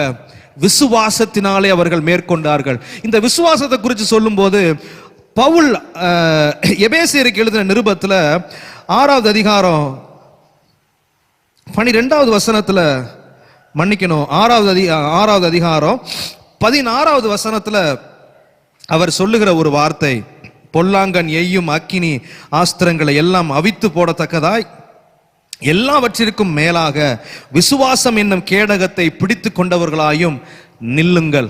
உங்களை யுத்த களத்துல கொண்டு போய் ஆண்டவர் நிறுத்துகிறார். நீங்க வெண்கல அலங்கமாக இரும்பு தூணா நிக்கணும்னா நீங்க செய்ய வேண்டிய காரியம் விசுவாசம் என்னும் கேடகத்தை எப்படி பிடிக்கணுமா? எல்லாவற்றிற்கும் மேலாக சோதிக்கிற ஜனத்திற்கு மேலாக, தந்திரமுள்ள ஜனத்திற்கு மேலாக, தருணம் பார்த்து நம்மை தாக்க ஆயத்தத்தோடு இருக்கிற விரியன் பாம்பை போல இருக்கிறவர்களுக்கு மேலாக ஆண்டவர் சொல்றாரு, விசுவாசம் என்னும் கேடகத்தை நீ உயர்த்தி பிடித்துக்கொள். விசுவாசம் என்னும் கேடகம் அது உயர்த்தப்பட்டிருக்கிற நாட்கள்ல, உயர்த்தப்பட்டிருக்கிற நேரங்கள்ல பொல்லாங்கன் எய்யும் அக்கினி ஆஸ்திரங்கள் எல்லாம் அணைந்து போகும். அவித்து போகும் என்று, அவித்து போடப்படும் அப்படின்னா அணைந்து போகும். அது அணைந்து போகும். அந்த அக்கினி மேலிருந்து வரும். இந்த கேடகம் உயர்த்தப்பட்டிருக்கும் பொழுது அந்த அக்கினி ஆஸ்திரங்கள் எல்லாம் கேடகத்துல பட்டு அது கீழே விழுந்து அணைந்து போகும். இத யுத்த களத்திலே பிடித்து கொண்டு நில்லுங்கள் என்று அந்த வசனத்தை அவர் முடிக்கிறார். நில்லுங்கள், பொல்லாங்கன் எய்யும் அக்கினி ஆஸ்திரங்களை எல்லாம் அவித்து போடத்தக்கதாய் விசுவாசம் என்னும் கேடகத்தை உயர்த்தி பிடிச்சு அந்த யுத்த களத்துல நில்லுங்க. நீங்க கடைசி வரைக்கும் யுத்தத்திலே சேதமடையாமல், காயப்படாமல் நீங்கள் பாதுகாப்பாய் நிற்கிறதற்கு இந்த விசுவாசம் என்னும் கேடகம் உங்களுக்கு உதவி செய்யும். ஆண்டவருடைய நாமம் மகிமைப்படுவதாக. இந்த விசுவாசத்தை பிடித்து நாம் நிற்கும் பொழுது நம்முடைய இருதயத்திலே யுத்த காலத்தில் நிற்கும் போது வேற எந்த யோசனையும் நமக்கு வந்துவிடக்கூடாது. இப்படிப்பட்ட சூழ்நிலைகள் நமக்கு விரோதமாக எழும்பும் போது மனதிற்குள்ளே 2 சிந்தனைகள் இருக்க வேண்டும். 2 சிந்தனை. இந்த அக்கினி போன்ற சூழ்நிலையில நான் எதிர்கொண்டு இருக்கிறேனே, என் மனதுக்குள்ள வேற எந்த சிந்தனைக்கு இடம் கொடுக்காதீங்க. நான் எந்த சிந்தனைக்கு இடம் கொடுக்காம 2 சிந்தனைகளை நான் கற்றுத் தருகிறேன். அதற்கு இடம் கொடுத்து உங்க மனது முழுவதும் அந்த 2 சிந்தனைகளிலாலே நிரம்பி இருக்கும் என்றால் கடைசி வரைக்கும் ஜெயமாய் யுத்த களத்தில் நிற்பதற்கு தேவன் உதவி செய்வார். முதலாவது காரியம், தானியேல் தீர்க்கதரிசியின் புஸ்தகம் 3வது அதிகாரம். தானியேலின் புஸ்தகத்துல 3வது அதிகாரம் 25வது வசனம். தானியேல் தீர்க்கதரிசன புஸ்தகத்துல 3வது அதிகாரம் 25வது வசனம். முதலாவது சிந்தனை, அதற்கு அவன், இதோ 4 பேர் விடுதலையாய் அக்கினியின் நடுவிலே உலாவுகிறதை காண்கிறேன். அக்கினியின் நடுவிலே உலாவுகிறவர். அக்கினிக்கு முன்னாடி போய் நம்மை நிறுத்தினாலும் மனதுக்குள்ள இருக்க வேண்டிய முதலாவது சிந்தனை, அக்கினியின் நடுவிலே உலாவுகிறவர். இந்த சாத்ராக், மேஷாக், ஆபேத்நேகோ இவங்களை கட்டி அக்கினியின் நடுவுல தூக்கி போடுறாங்க. அந்த வார்த்தையை பார்த்தீங்க அப்படின்னா 23வது வசனத்தின் கடைசியில பார்த்தீங்கன்னா, எரிகிற அக்கினி சூளையின் நடுவிலே விழுந்தார்கள். அக்கினி சூளையின் நடுவிலே விழுந்தாலும் அக்கினி சூளையின் நடுவிலே உலாவுகிறவர் ஒருவர் இருக்கிறார். அந்த அக்கினி சூளையின் நடுவிலே உலாவுகிறவர் என்னை அக்கினிக்கு முன்பதாக நிறுத்தி இருக்கிறார்.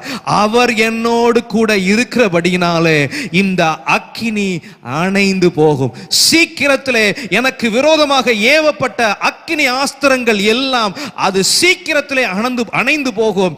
என் மனதிற்குள்ளே நான் கொடுக்க வேண்டிய முதலாவது சிந்தனையின் வார்த்தை, என் மனதைக்குள்ளே நான் சொல்ல வேண்டிய வார்த்தை, அக்கினியின் நடுவிலே உலாவினவர் என்னை அக்கினியிலே நிற்பதற்கு என்னை பலப்படுத்தி இருக்கிறார்.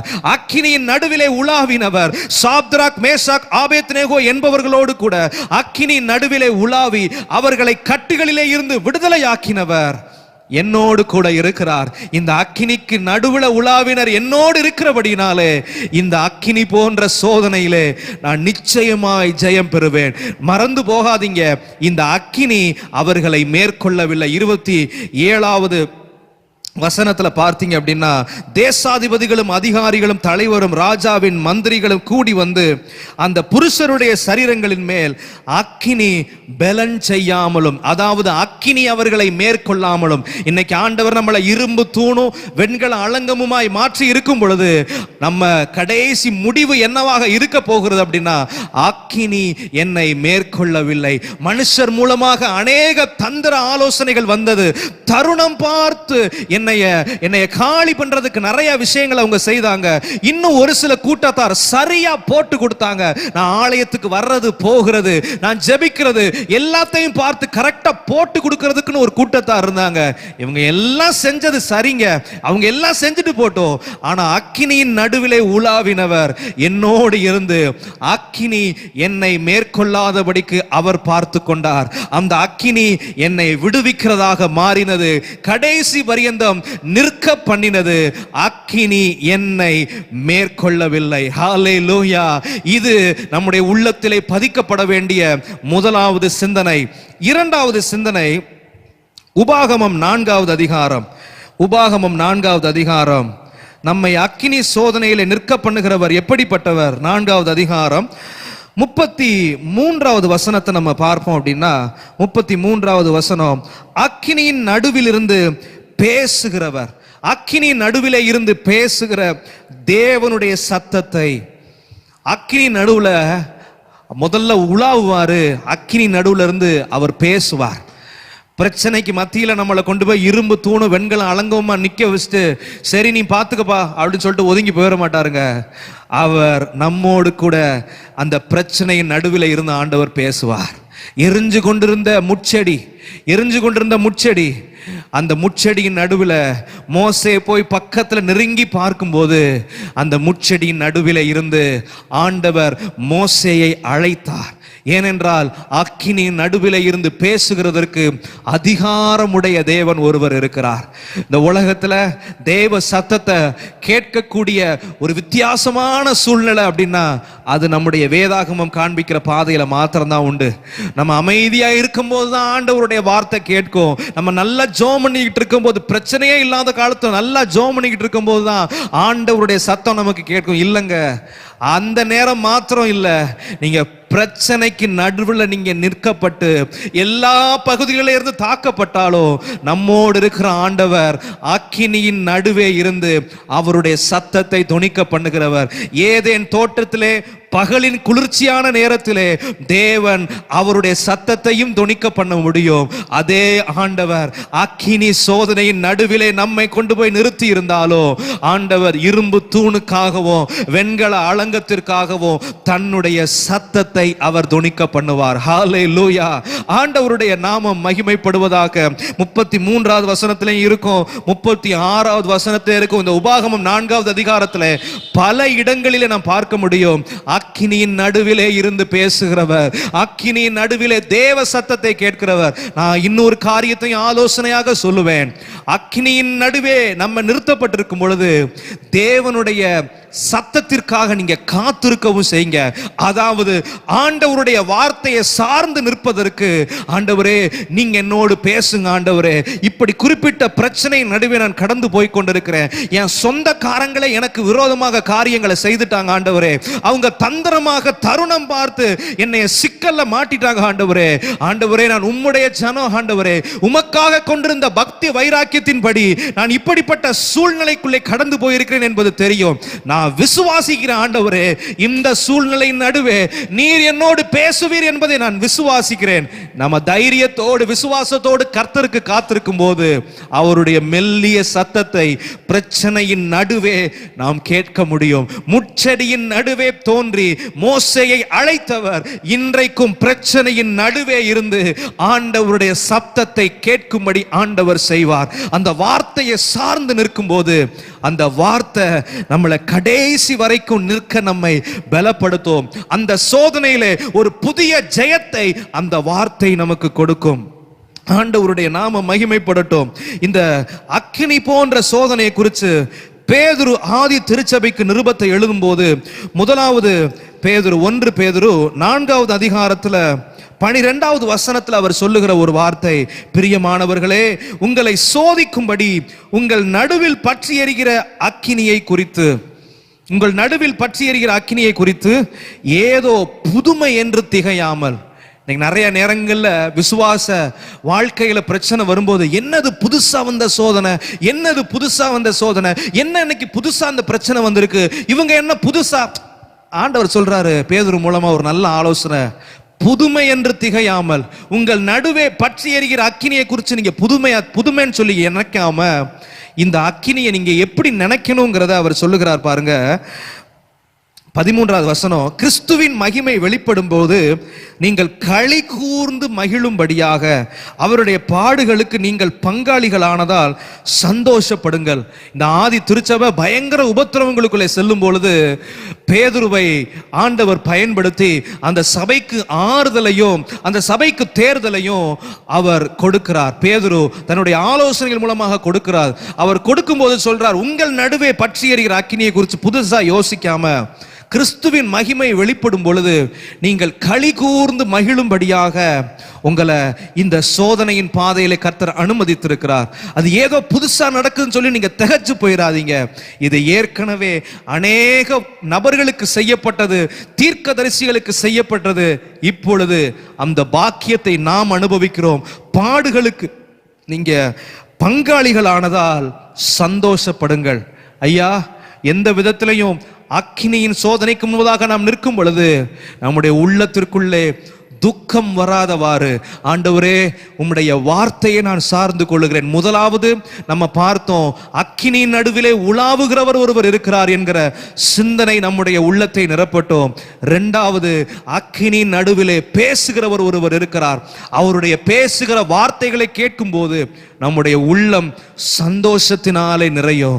பாடுபடும் போது சந்தோஷமாய் இருக்கிறதற்கு வாய்ப்பு தருகிற ஒரே ஒரு வழி வேதாகமம் காண்பிக்கிற ஒரு வழி. 14வது வசனத்துல அவர் சொல்லுகிறார், இந்த பாடுகள், இந்த அக்கினி போன்ற இந்த தாக்குதல்கள் என்ன காரியத்தை கொண்டு வரும் என்கிறத 14வது வசனத்தில் அவர் சொல்லுகிறார், நீங்கள் கிறிஸ்துவின் நாமத்தின் நிமித்தம் நிந்திக்கப்பட்டால் பாக்கியவான்கள், ஏனென்றால் தேவனுடைய ஆவியாகிய மகிமையுள்ள ஆவியானவர் உங்கள் மேல் தங்கி இருக்கிறார். ஹல்லேலூயா.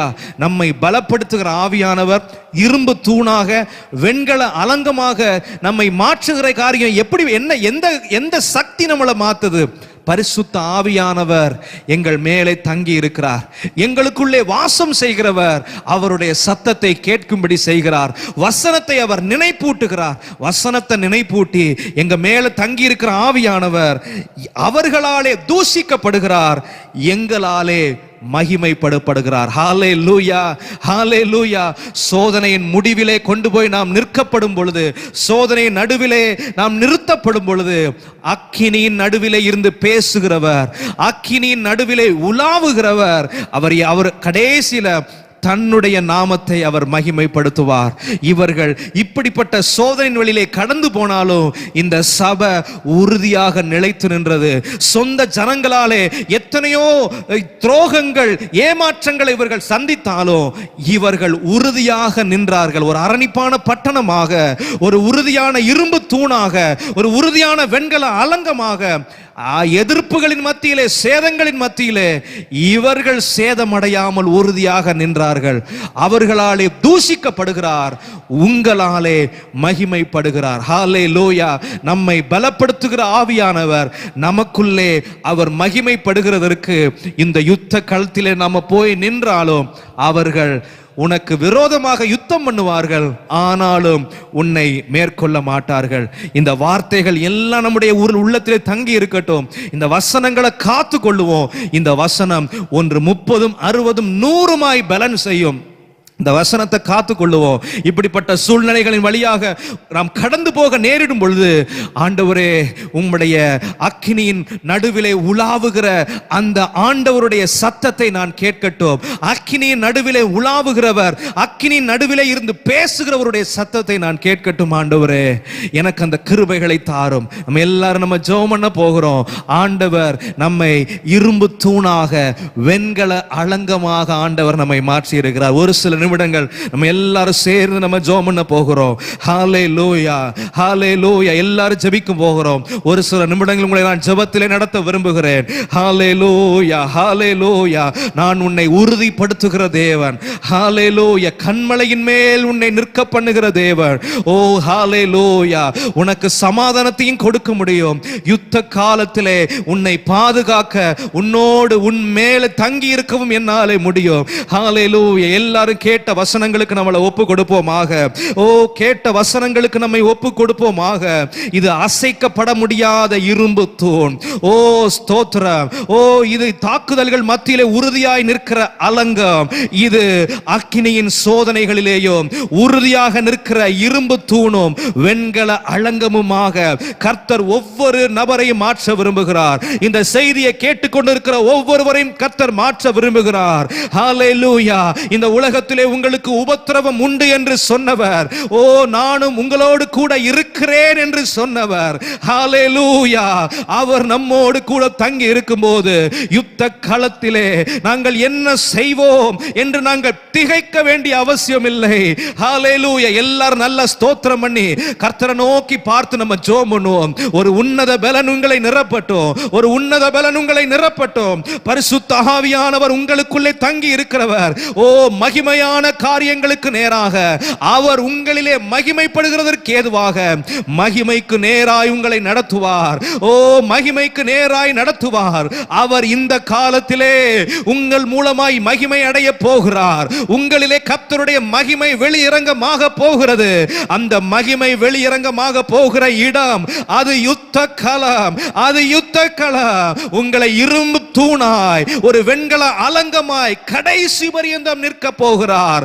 ஓ ரிமாலா ஹம்துரகபா ரியாலா சந்தலதுலபா ரபா. ஓ ரிபன சந்தலதுரபா ரபா.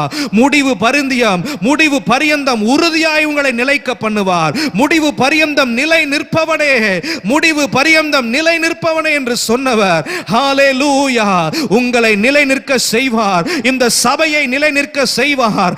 நம்மை நிலை நிற்க செய்வார். கர்த்தரை எல்லாரும் ஸ்தோத்திரம் பண்ணி துதிப்பீர்களாக. கர்த்தரை ஸ்தோத்திரம் பண்ணி துதிப்பீர்களாக.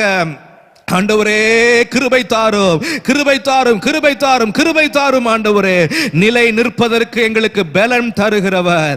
ஆண்டவர்ட்ட ஒரு காரியத்தை நம்ம உறுதியோடு நம்ம கேட்க வேண்டும். ஆண்டவரே அக்கினியின் சோதனையிலே விசுவாசத்தினாலே நாங்கள் நிற்கும் போது எங்கள் உள்ளம் ஆண்டவரே இந்த இரண்டு சிந்தனைகளினாலே நிரப்பப்படட்டும். ஆண்டவரே நாங்கள் திகைக்காமலும் ஆண்டவரே நாங்கள் துக்கப்படாமலும் இருப்பதற்கு ஏதுவாக இந்த சோதனைகள் எங்களுக்கு முன்பதாகவே வசனத்தின் மூலமாக அறிவிக்கப்பட்டது. இந்த சோதனையின் நடுவிலே அவர் உலாவுகிறதை நான் காண்பேன். இந்த பிரச்சனையின் நடுவே ஓ அவர் உலாவுகிறதை நான் காண்பேன் என்கிற தீர்க்கமான விசுவாசம் ஒவ்வொரு உள்ளங்களை நிறைப்பதாக, இந்த வசனத்தை கேட்ட ஒவ்வொரு உள்ளங்களை நிறைப்பதாக. எத்தகைய அரிதான பாடுகளுக்குள்ளே கடந்து போனாலும் அதை புதுமை என்று திகையாமல், ஆண்டவரே துக்கம் அடையாமல், சோர்ந்து போகாமல் ஒவ்வொருத்தரையும் பலப்படுத்துவீராக, ஒவ்வொருத்தரையும் பலப்படுத்துவீராக. ஓ உம்முடைய பலத்தினாலே இடை கட்டுங்க ஆண்டவரே, உம்முடைய பலத்தினாலே இடை கட்டுங்க. ஓ ரக்க சந்தலது ரபா ரபா. கர்த்தர் ஒவ்வொருவருடைய இருதயத்தின் செவிகளையும் இந்த அக்கினியின் நடுவிலே இருந்து பிரச்சனைகளின் மத்தியிலே கர்த்தருடைய சத்தத்தை கேட்கிறதற்கு உங்கள் இருதயத்தின் செவிகளை கர்த்தர் பழக்கப்படுத்துகிறார். உங்கள் இருதயத்தின் செவிகளை கர்த்தர் பழக்கப்படுத்துகிறார். நான் வசனத்தை சார்ந்து கொள்ளுவேன்.